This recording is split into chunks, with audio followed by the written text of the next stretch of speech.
around the age of 12 is another rebirth for the child in their development.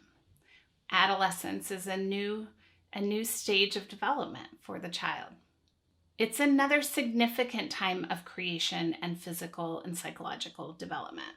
The second plane of development has been, relatively stable, steady development.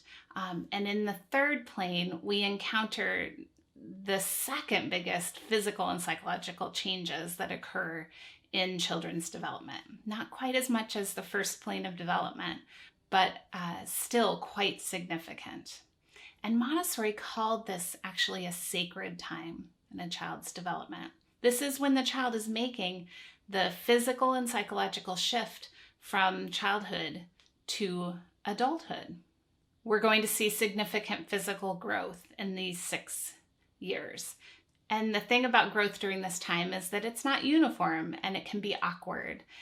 There can be weight gain at different times during this development. Arms and legs get longer and torso doesn't. And it can just be, resulting kind of an awkward physical development time for a lot of young adults, for a lot of adolescents as their bodies start to shift and grow. Because there's a lot more physical growth going on, these young adults need a lot of sleep. There's so much going on. They're tired and they're susceptible to illness more than they were in the elementary years because, again, there's so much physical change going on. So they're susceptible to mononucleosis, to colds and sinus infections and things like that. But they're also susceptible to other illnesses like anorexia, bulimia, and depression. So we have to be really aware of that during this stage of development and really put the right support and structure in place to help them with these things. There's a lot of brain development going on in this plane of development. They're going to start pruning neural pathways in order to, in their brain development. So those things that are used will stay and those that are not are pruned away. So we want to be conscious of that in our work with them. And they're going to, go through all the aspects of puberty, physical and psychological. So we have that aspect of their development to contend with and support. Adolescents are working towards social independence. That means they're trying to find their place in the world. Who are they?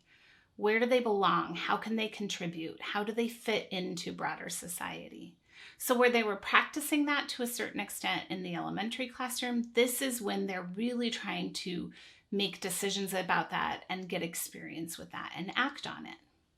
They need purposeful, real activities. They need to feel like they have a purpose, that they have a reason to be a part of society and a way to contribute. This is a time of a little more, they're going to be more egocentric. Their development needs that. They have to figure out who they are in society. So that requires a lot of introspection and focus on the self.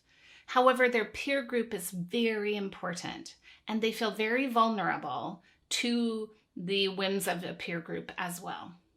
They are accomplished abstract thinkers.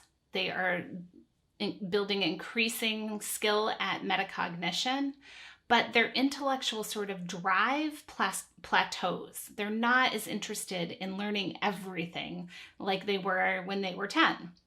They have capacity for it, extraordinary capacity, but it has to be really related to what they need and where they're interested and how that relates to their quest within society.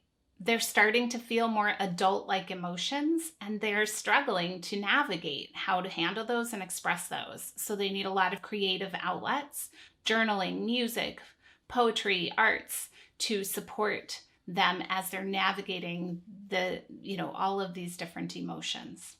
Montessori saw that a new environment was needed for children of this age. And while she never really was able to build one herself or work with children of this age, she sketched some ideas about this. And she saw a farm as one option for a prepared environment where children could participate in the real life work of the farm and build a community of the adolescents there that relied on one another to make the farm run, to support them, and for their, sort of community structure.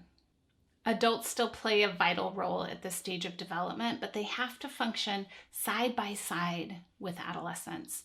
They can't do too much up in front of the class telling you what I'm doing, but show your expertise and pass that expertise along to children, to the adolescents, by working alongside them, trusting them and treating them with the respect that they can do this and participate. And I just have this little bit of knowledge that can help you, but we'll work together so that you can learn it. This is critical for adults working with adolescents, to think about your role side by side them in support of their development. So Montessori saw that these adolescents need a lot of connection to the land, work with the hands, purposeful work that contributes to their society. And while the farm is one model for that, there are certainly lots of models where these young adults can get that experience to support their self-construction.